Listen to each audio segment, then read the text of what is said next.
আজকে ছাত্র জনতার আন্দোলনের মধ্য দিয়ে যে বিজয় অর্জিত হয়েছে সেই বিজয়কে আমরা সুসংগত করি। আমাদের নেত্রী দেশনেত্রী বেগম খালেদা জিয়ার মুক্তি হয়েছে, তিনি মুক্ত হয়েছেন। আমরা অন্যান্য নেতৃবর্গ যারা এই গণতান্ত্রিক আন্দোলনে বন্দী হয়েছিলেন তাদের মুক্তি কিছু হয়েছে, কিছু বাকি আছে। আমরা সবগুলোই মুক্তির জন্য ব্যবস্থা করছি। আজকে যে অন্তর্বর্তীকালীন সরকার গঠিত হয়েছে নোবেল লরেট প্রফেসর ডক্টর ইউনূসের নেতৃত্বে, আমরা এই সরকারকে দলের পক্ষ থেকে আমরা অবশ্যই সর্বাত্ম ধরনের সমর্থন জানাচ্ছি।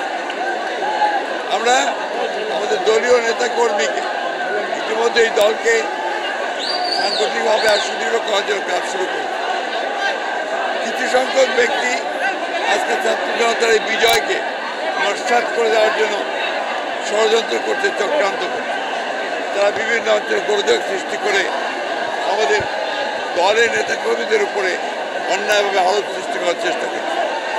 আমরা পরিষ্কার ভাষায় বলতে চাই, আমাদের দলের কোনো নেতাকর্মী কোনো রকম কোনো এই ধরনের ঘটনার সঙ্গে জড়িত নয়, কিন্তু আমরা চেষ্টা করছি আমরা এই যে গোলযোগ সৃষ্টি হচ্ছে সেগুলোকে বন্ধ করার জন্য।